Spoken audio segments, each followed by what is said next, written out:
தமிழ்நாட்டுடைய உரிமை காவிரியை நாம் காப்போம் என்று மரியாதைக்குரிய மாண்புமிகு திரு ராகுல் காந்தி அவர்கள் சொல்வாரா? சொல்லணும்.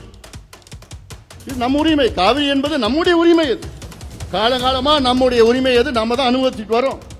எத்தனையோ ஒப்பந்தங்கள் இருக்கிறது, எத்தனையோ தீர்ப்புகள் இருக்கிறது. அது மட்டுமல்ல, இதே மரியாதைக்குரிய திரு ராகுல் காந்தி அவர்கள் அந்தமான் தீவுல நிக்கோபார் பெரிய தீவு இருக்கிற, அதுல கிரேட் நிக்கோபார் ப்ராஜெக்ட் என்று மத்திய அரசு ஒரு திட்டத்தை கொண்டு வரார்கள். அந்த திட்டம் அந்த பகுதியிலே ஒரு சிறிய அளவில் காட்டை அழித்து தான் அந்த திட்டத்தை கொண்டு வர முடியும். அது ஸ்ட்ராட்டஜிக் ப்ராஜெக்ட். நம்முடைய பொருளாதாரம் மட்டுமல்ல, நம்முடைய இந்திய பாதுகாப்பு அதற்காக கொண்டு வர திட்டம். அது நிக்கோபார் தீவுல ஒரு திட்டம். அதை மரியாதைக்குரிய திரு ராகுல் காந்தி அவர்கள் அந்த திட்டத்தை எதிர்க்கிறார். காரணம், அங்கே காடுகள் அழிக்கப்பட இருக்கின்றன என்ற ஒரு காரணத்தால் தான். அந்த உணர்வை நான் புரிந்து கொள்கின்றேன். அந்த எண்ணமும்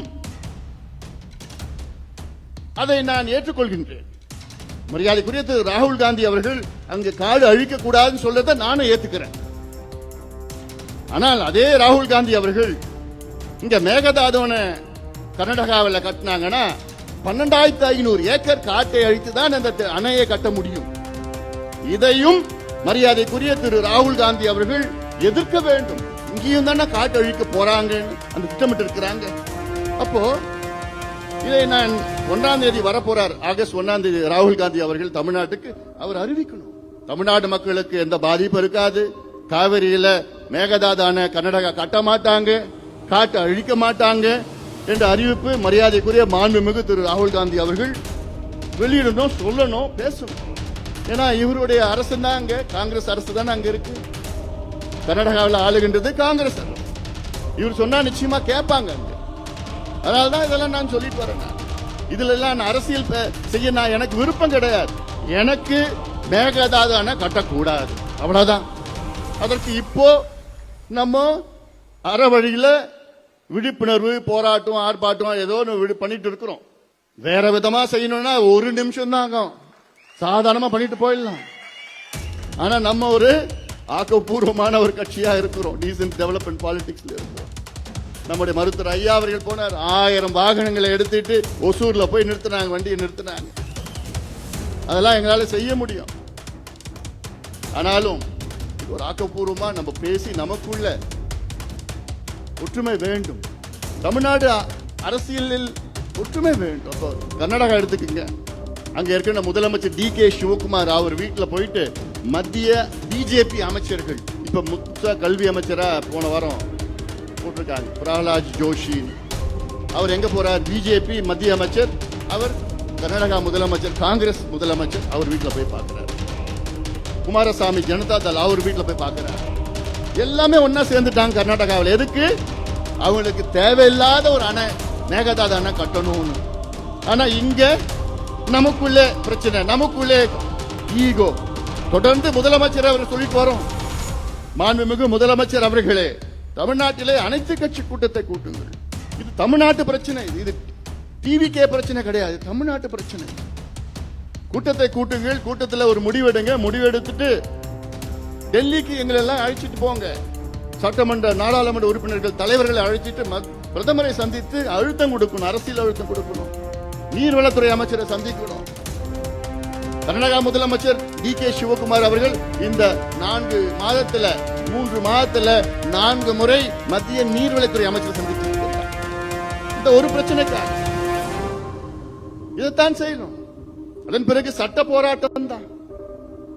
கர்நாடகாவில் போய் பேச்சுவார்த்தை எல்லாம் நிச்சயமா இந்த நேரத்தில் வேண்டாம். ஒரு சிலர் புரிதல் இல்லாம, எம்ஜிஆர் கூட அந்த காலத்துல போய் பேசினாரு. எம்ஜிஆர் பேசினது காவிரி தண்ணிக்காக. கர்நாடகாவில் இப்ப அவங்க பேசுறது அழைக்கிறது மேகதாது அணைக்காக. 2 வெவ்வேறு. காவிரி தண்ணி அப்ப கொடுக்கல, ஆனா இப்ப கர்நாடகாவில் மேகதாது அணை கட்டுவதற்காக பேச்சுவார்த்தை நடத்துவதற்காக நீங்க வாங்க. நிச்சயமா மேகதாதுவே நான் ஏத்துக்கல, பிறகு எதுக்கு நான் மேகதாது பத்தி பேச்சுவார்த்தைக்கு நான் கலந்துக்கணும்? எதுக்கு மேகதாது நடுவர் மன்றம்? மேகதாதுவே எனக்கு வேண்டாம், மேகதாதுவே நான் ஏத்துக்கல, மேகதாது நடுவர் மன்றம் எப்படி நான் ஏத்துப்பேன்? இதெல்லாம் உறுதியாக இதை இருக்கின்ற தமிழக அரசு அதை கொஞ்சம் புரிதல் கொஞ்சம் இருக்கணும். ஏன்னா இது மிகப்பெரிய ஒரு பிரச்சனையா நாளைக்கு வரக்கூடாது. அதிகாரிகள் ஆலோசனைகள்லாம் பண்ணிட்டு இருக்கிறாங்க. ஆனாலும் அனைத்து கட்சி கூட்டத்தை கூட்டி அனைத்து கட்சிகளுடைய எண்ணங்களை, குறிப்பாக விவசாயிகளுடைய கருத்துக்களை கேளுங்கள். விவசாயிகள் மிகுந்த வருத்தத்தில் இருக்கின்றார்கள். தினம் 2 விவசாயி தற்கொலை செய்திருக்கிறார். தினம் ஒரு விவசாயி தற்கொலை பண்ணாலே நமக்கு அவமானம். அது நமக்கு அவமானம். ஒரு விவசாயி தற்கொலை பண்ண, ஆனா தினம் 2 பேர் தற்கொலை பண்ணிட்டு இருக்காங்க. என்ன கடன் தொல்லை? எவ்வளவு கடன் வாங்கியிருக்கிறாங்க? 10,000 ரூபாய், 20,000 ரூபாய், 30,000 ரூபாய், 50,000 ரூபாய். நம்முடைய முனைவர் சௌமியா அவர்கள் சட்டமன்றத்தில் பேசினாங்க. 10,000 கோடி வாங்கிட்டு லண்டன்ல சொகுசா வாழ்ந்துட்டு இருக்கிறான். ஆனா 10,000 ரூபாய் கடன் வாங்கி அதை கேட்டால் கைத்துல தொங்குறான் விவசாயி. முதலமைச்சர் விஜய் அவர்கள் உடனடியாக தமிழ்நாட்டிலே வருகின்ற நிதிநிலை அறிக்கை கூட்டத்தொடரில் அனைத்து விவசாயிகளுடைய கூட்டுறவு வங்கி கடனை முழுமையாக தள்ளுபடி செய்ய வேண்டும். முழுமையாக தள்ளுபடி செய்ய வேண்டும். இது ஒரு சாதாரண செயல். இதுல நீங்க தயவு செய்து உங்க அதிகாரி என்ன சொன்னாலும் நீங்க கேட்காதீங்க. முதலமைச்சர் விஜய் அவர்களே, காமராசரை போல செயல்படுங்கள். காமராசர் அதிகாரி சொல்றதெல்லாம் கேட்க மாட்டார். அவர் பிராக்டிக்கல், யதார்த்தமா பிரச்சனையா, ரைட், இந்த பிரச்சனைக்கு உன்னால தீர்வு கொடுக்க முடியலையா, அதிகாரி இல்லாத பிரச்சனை தீர்வு கொண்டு வர முடியலையா, அதிகாரியை மாற்று. எந்த அதிகாரி தீர்வு கொடுக்கிறாரோ அந்த அதிகாரியை போடு. இதுதான் நிர்வாகம். தைரியமாக முடிவெடுங்கள். என்ன ஆகிட போகுது? இன்னும் கூடுதலா ஒரு 15,000 கோடி, 16,000 கோடி, அவ்வளவுதான். ஏற்கனவே காவிரியில தண்ணி வரல, குருவை முடிஞ்சு போச்சு, சம்பாவே கேள்விக்குறியா இருக்கு. இந்த ஆண்டு சூப்பர் எல் நீனோ எஃபெக்ட் சொல்றாங்க. சூப்பர் எல் நீனோ எஃபெக்ட் விவசாயத்தில் குடிப்பதற்கு தண்ணீர் இல்லாத ஒரு சூழல் வரும் என்று சொல்கிறார்கள். வறட்சி வரும் சொல்றாங்க. தமிழ்நாடு வறட்சியை பார்த்து எத்தனையோ 10 ஆண்டுகள் இருக்கிறது. இந்த ஆண்டு வரும்னு சொல்றாங்க. அதற்கு எல்லாமே முன்னெச்சரிக்கை நடவடிக்கை. அது முதல் நடவடிக்கை என்னன்னா, விவசாயிகள் அவங்கதான் நமக்கு உணவளிக்கின்ற கடவுள். அவங்களுக்கு முழுமையா கடன் தள்ளுபடி பண்ண. என்ன எவ்வளவு தமிழ்நாடு பட்ஜெட் இப்ப நீங்க 5 லட்சம் கோடி போட போறீங்க, பட்ஜெட் போட போறீங்க. கூடுதலா ஒரு 15,000 கோடி கூடுதலா போய் அவங்களுக்கு கடனை தள்ளுபடி பண்ண என்ன? மகாராஷ்டிராவில் 36,000 கோடி ரூபாய்க்கு தள்ளுபடி பண்ணிருக்கிறாங்க. 55 லட்சம் விவசாயிகள் அங்கே பயன்பெற்றிருக்கின்றார்கள். இங்க இந்த ரூல்ஸ், இந்த சட்டம், அந்த சட்டம்லாம் வேண்டாம். தள்ளுபடினா தள்ளுபடி ஒரு கையெழுத்து போட்டா முடிஞ்சு போச்சு. அந்த அதிகாரத்தில் நீங்கள் இருக்கிறீர்கள். எனக்கு மட்டும் அந்த அதிகாரம் என்னைக்கோ நான் பண்ணிட்டு இருக்க போறேன். இவங்க சொல்றது அவங்க சொல்றதுலாம் யாரும் கேட்க கூடாது. சோறு போடுற கடவுள் யார்? அவங்க இன்னைக்கு கஷ்டத்துல தற்கொலை பண்ணிக்கிட்டு ஒரு பிரச்சனையில இருக்கிறாங்கன்னா அதுதான் உண்மையான நிர்வாகம். தமிழ்நாட்டுக்கு நீட் தேவையில்லை, இந்தியாவுக்கு நீட் தேவையில்லை. நான் அமைச்சராக இருந்த நேரத்தில் 2009 அப்பொழுது நீட் தேர்வை செயல்படுத்த வேண்டும் என்று அப்பொழுது இந்த எம்சிஏ ஒரு கோரிக்கை வைத்தார்கள், அழுத்தம் கொடுத்தாங்க. நான் கட் அண்ட் ரேட்டா சொல்லிட்டேன், முடியவே முடியாது, இது வேண்டான்னு 2009 நான் சொல்லி அன்றைக்கு வருஷம் வரல. நான் 2009 வெளியில வந்துட்டோம். 2010 மறுபடியும் அந்த நீட்டை கொண்டு வந்தேன். அப்போ காங்கிரசும் திமுக தான் இருந்தது ஆட்சி. அதன் பிறகு உச்ச நீதிமன்றம் தடை பண்ணுச்சு. அதற்கு பிறகு பிஜேபி வந்தாங்க, உச்ச நீதிமன்றம் போனாங்க, நீட்டு தேர்வு வேணும்னு சொன்னாங்க, எடுத்துக்கோங்க. 3 நீதிபதிகள் தடை பண்ணாங்க, அப்புறம் 5 நீதிபதிகள் அதை செயல்படுத்தலாம்னு சொல்லிட்டாங்க. இன்னைக்கு நீட்டு தேர்வு ஒரு தோல்வி, படுதோல்வி அடைந்து விட்டது. நீட் என்றாலே அது ஒரு பெரிய ஒரு வணிகமயமாக்கிய ஒரு தேர்வு. பிசினஸ் ஆயிடுச்சு, அவ்வளவுதான். அந்த எக்ஸாமே பிசினஸ் ஆயிடுச்சு, யாருக்கும் பிரயோஜனப்படல. காசு வச்சிருந்தாதான் நீட் படிக்க முடியும். எம்பிபிஎஸ்னா பணக்காரன் தான் எம்பிபிஎஸ் படிக்க முடியும், ஏழை படிக்க முடியாது. பிறகு எதுக்கு இந்த தேர்தல்? கிராமப்புற மாணவர்கள் எல்லாம் எதுக்கு இந்த தேர்வு? இந்த கிராமப்புற மாணவர்கள் எல்லாம் படிக்க முடியாது, விவசாயிகள் படிக்க முடியாது, ஏழை மக்கள் படிக்க முடியாது. போன வருஷம் 0 மார்க் எடுத்தவங்க எல்லாம் நீட் பிஜி படிச்சுட்டு இருக்கிறாங்க. இப்போ 0 மார்க் நீட்ல. அப்புறம் நீங்க எங்க தகுதியான மருத்துவர்கள் நீங்க கொண்டு வரீங்க? 590 மார்க் எடுத்த ஒரு பையன் அவனால MBBS படிக்க முடியல. ஏன்னா அவங்க அப்பா விவசாயி. 5 லட்சம் ரூபாய் ஃபீஸ் கட்ட முடியல. Government quota private college. 110 mark எடுத்தான் ஒரு பையன். 720 மார்க்கு 110 மார்க் எடுத்த ஒரு பையன் இன்னைக்கு MBBS படிச்சிட்டு இருக்கிறான். அவங்க அப்பா 27 லட்சம் ஃபீஸ் ஒரு வருஷமும் கட்டுறதுக்கு அவங்க அப்பா ஒரு கோடீஸ்வரர். 590 மார்க் எடுத்த ஒரு பையன் படிக்கிற பையன் படிக்க முடியல. 110 மார்க் எடுத்த பையன் படிக்கிறானா? அப்புறம் என்னையா தேர்வு இது? எதுக்கே அந்த தேர்வு? இந்த தேர்வே தோல்வி அடைந்தது. NEET exam has failed miserably. 2 லட்சம் crore coaching centre, coaching coaching coaching. 12வது 10வது 12வது நிறுத்திடுங்க. 10வது முடிச்ச உடனே அடுத்தது நீட் கோச்சிங் சொல்லிட்டு போயிடுங்க. 11வது 12வது தேர்வு எல்லாம் வேண்டாம். தமிழ்நாட்டுக்கு ஒரு சட்டம். என்ன சட்டம்? 2006 நுழைவுத் தேர்வை ரத்து செய்கின்ற ஒரு சட்டம் வந்தது. அந்த சட்டம் வந்ததுக்கு காரணமே மருத்துவர் ஐயாவும் பாட்டாளி மக்கள் கட்சியும் தான். எவ்வளோ அந்த அட்மிஷன்ஸ் எவ்வளோ போச்சு, சுலபமா இருக்கு, நல்லா இருந்தது அட்மிஷன்ஸ். நீட் வந்த உடனே பிள்ளைங்க எல்லாம் எனக்கு எல்லாத்தோட என்ன தெரியுமா எனக்கு எல்லாம் ஏத்துக்க முடியல, நம்ம குழந்தைங்கள்லாம் தற்கொலை பண்ணுது. பிள்ளைங்கள்லாம் படிக்கிற பிள்ளைங்க 15 வயசு 16 வயசு 17 வயசு குழந்தைங்கள்லாம் என்னால படிக்க முடியல, நீட் பாஸ் பண்ண முடியல, தற்கொலை பண்ணுகின்ற ஒரு தேர்வு. இது ஒரு தேர்வாயா? இது ஒரு நடைமுறையாயா? இது ஒரு கல்வி கொள்கையாயா? குழந்தைங்க நம்முடைய எதிர்காலம். அவர்கள் ஒரு தேர்வை பயந்து தற்கொலை செய்கின்ற ஒரு சூழல் உருவாகுதுன்னா அப்படி ஒரு தேர்வை ரத்து பண்ணுங்க. தமிழ்நாட்டில் எவ்வளோ பிரச்சனைகள் மிக தெரியும். கடந்த ஆண்டு 100 நாள் நடைபயணத்தை மேற்கொண்டோம். ஐயாவுடைய பிறந்த நாள் ஜூலை 25 தொடங்கி 108 நாளுக்கு பிறகு தருமபுரியில் முடித்தோம். அந்த பிரச்சாரம், நடைபயண பிரச்சாரம் மிகப்பெரிய வெற்றி பெற்றது. அதற்கு காரணம் நீங்கள் எல்லோரும் தான். அதற்கு காரணம் அவ்வளோ ஆர்வத்தோடு அந்த நிகழ்ச்சியை நீங்கள் நடத்தினீர்கள். எங்க பார்த்தாலும் போயிட்டு வந்தோம். அந்த நிகழ்ச்சியில சட்டமன்ற தேர்தலில் யார் வர வேண்டும் என்பதை விட யார் வரக்கூடாது என்று தெளிவா அந்த வாதத்தை முன்வைத்தோம். அதுதான் நடந்தது தேர்தல். இந்த தேர்தலில் அதான் நடந்தது. திமுக வர வேண்டாம் சொன்னோம், திமுக வரல. அதுல பாட்டாளி மக்கள் கட்சிக்கு மிகப்பெரிய வெற்றி. அதன் பிறகு முனைவர் சௌமியா அவர்கள் சிங்கப்பெண் நிகழ்ச்சிக்காக ஒவ்வொரு பகுதிக்கும் சென்றார். ஒவ்வொரு மாவட்டத்துக்கும் பெண்களை அழைத்து மிகப்பெரிய பிரச்சாரம். அதுவும் 108 நாள் பிரச்சாரம். இது தொடர்ந்து பாட்டாளி மக்கள் கட்சி தமிழ்நாட்டு மக்களுக்காக முன்வைக்கின்ற யோசனைகள், திட்டங்கள், போராட்டங்கள். அதே போன்றுதான் வருகின்ற அக்டோபர் 2 பாட்டாளி மக்கள் கட்சி ஒரு மிக முக்கிய ஒரு பயணத்தை மேற்கொள்ள இருக்கிறது.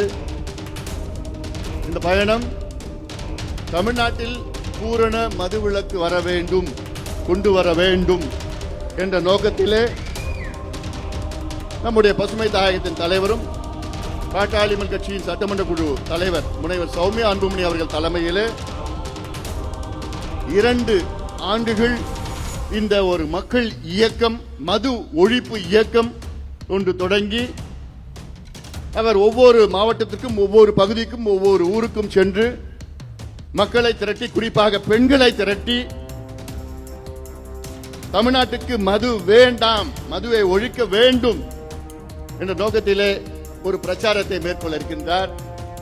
வருகின்ற அக்டோபர் 2 அதற்கு நீங்கள் எல்லோரும் ஒத்துழைத்து அதற்கு ஏற்ப நிகழ்ச்சிகளை நீங்கள் எல்லோரும் நடத்த வேண்டும் என்று உங்களை அன்போடு பாசத்தோடு நான் கேட்டுக்கொள்கிறேன்.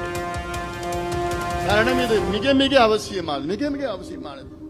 இன்னைக்கு கூட தமிழ்நாடு அரசாங்கம் ஒரு அறிவிக்கை, என்ன நகரத்தில் இருக்கிற டாஸ்மாக் கடைகள்லாம் தனியார் கிட்ட விட்டுடலாம்.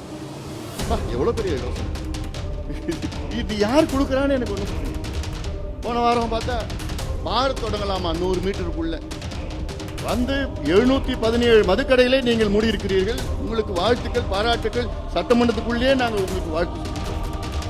அதன் பிறகு சந்து கடைகளை மூட வேண்டும் என்று எங்கள் சட்டமன்ற குழு தலைவருக்கு பேசின நேரத்தில் அதையும் மூடிட்டாங்க. ஆனால் இப்ப பார்த்தா திறந்துட்டு, இந்த பக்கம் மூடினா அந்த பக்கம் திறக்கிறாங்க, அங்க மூடினா இங்க திறக்கிறாங்க. இப்ப சந்து கடை வேற விதமா வந்திருக்கு. இப்ப கிருஷ்ணகிரி மாவட்டம் நான் போயிட்டு இருந்தேன்.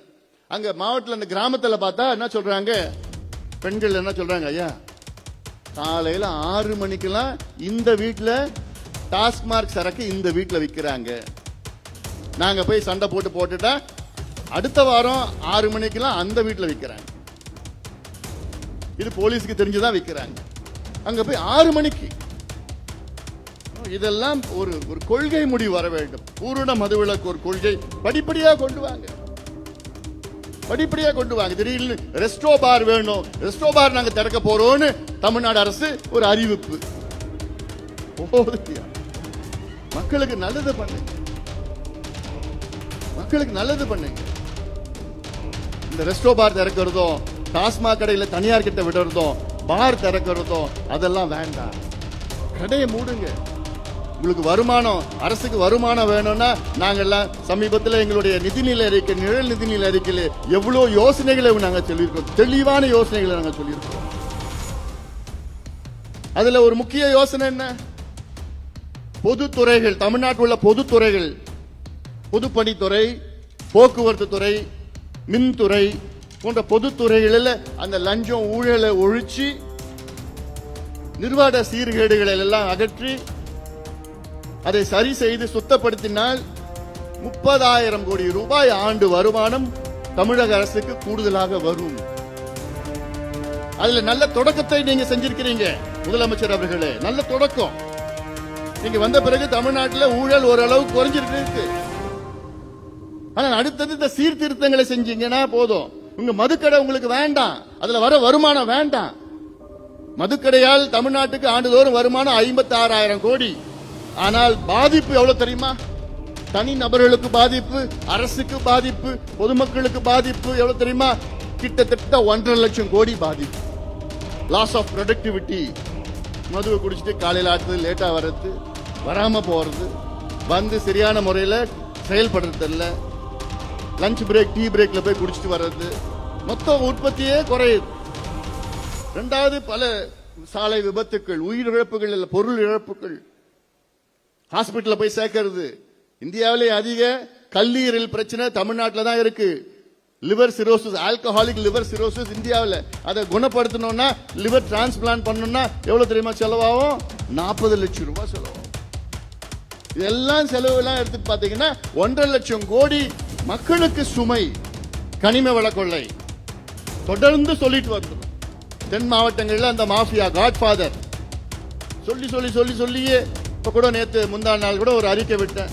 தமிழக அரசு வந்தவுடன் கொஞ்சம் வேகமா இந்த ஊழல் ஒழிப்புலாம் இதெல்லாம் செயல்பட்டாங்க. இப்ப கொஞ்சம் ஸ்லோ ஆயிடுச்சு சொன்னவுடன் அடுத்த நாளே கனிம வளம் கேரளாவுக்கோ, கர்நாடகாவுக்கோ, ஆந்திராவுக்கோ எடுத்து செல்லக்கூடாது, 3 மாதம் தடை விதித்திருக்கின்றார்கள். அதை வரவேற்கிறது. இது 3 மாதம் நிரந்தர தடை கொடுங்க. அது மட்டுமில்ல, கடந்த ஆட்சி காலத்தில் அது யார் கடத்தினாங்களோ அவங்களுக்கு சிபிஐ விசாரணை பண்ணுங்க. சிபிஐ ஏன் விசாரணைனா அது inter state problem. Tamil Nadu, Andhra, Kerala, Karnataka inter state problem. CBI விசாரணை தான் அது உகந்ததாக இருக்கும். இப்ப பார்த்தா நேத்து கேரளா முதலமைச்சர் ஒரு கடிதம் எழுதியிருக்கிறார் தமிழ்நாடு முதலமைச்சருக்கு. தயவு செய்து கேரளாவில் கட்டுமானங்கள்லாம் நின்று போயிடுச்சான். தயவு செய்து அந்த குவாரி, அந்த கனிம வளத்தெல்லாம் தயவு செய்து மறுபடியும் அனுமதி கொடுங்க. கேரளாவில் அவங்க மலையையும் கனிமத்திலையும் கை வைக்க மாட்டாங்க. அவங்க ஆத்துலயும் மலையிலையும் கை வைக்க மாட்டாங்க. கர்நாடகாவிலையும் கை வைக்க மாட்டாங்க. ஏன்னா அவங்களாம் பாதுகாப்பாங்க. ஆனா நம்ம இழிச்சவன், நம்ம அழிக்கலாம். எல்லாத்தையும் அழிச்சு ஒழிச்சு, மலையை ஒழிச்சிடலாம், அழிச்சிடலாம், எல்லாத்தையும் நாசப்படுத்தி கேரளாவுக்கு ஏற்றுமதி பண்ணி, கர்நாடகா ஏற்றுமதி பண்ணி அங்க கட்டுமானத்துக்கு நிச்சயமா தடை பண்ணி. இது ஒவ்வொன்றாக நாங்க நல்ல யோசனைகள் தமிழக அரசுக்கு சொல்லி வருகிறோம். தமிழக அரசும் அதை நல்ல வகையாக ஏற்றுக்கொள்கிறது. இதுதான் நல்ல ஒரு அரசியல். இதுக்கு முந்தைய காலத்தில் எவ்வளோ யோசனைகளை செஞ்சோம், சொன்னோம். ஆனா அவங்க எல்லாம் எங்களுக்கு தெரியும், அமைதியா எங்களுக்கு தெரியும், இப்படி எல்லாம் இருந்த நேரம் இப்போ நம்ம சொன்னா அவங்க ஏத்துக்கிறாங்க, ஏத்தி மாற்றங்களை கொண்டு வருகிறார்கள். உடனே நம்ம மீடியாவில் இதை வச்சுக்கிட்டு ஓஹோ கூட்டணி பேசிட்டாங்கடா, உடனே சேர்ந்துருவாங்கடா. எத்தனை 2, 1, 3 எது அமைச்சர் இப்படி எல்லாம் இவங்களே பேசி அத்தனையும் வதந்திகள். தயவு செய்து யாரும் நம்பாதீங்க. நம்ம ஒரு ஆக்கப்பூர்வ கட்சியா இருக்கோம். நம்முடைய இலக்கு 2031. பல யோசனைகள் நம்ம கொண்டு வந்துட்டு இருக்கிறோம் இதுக்கு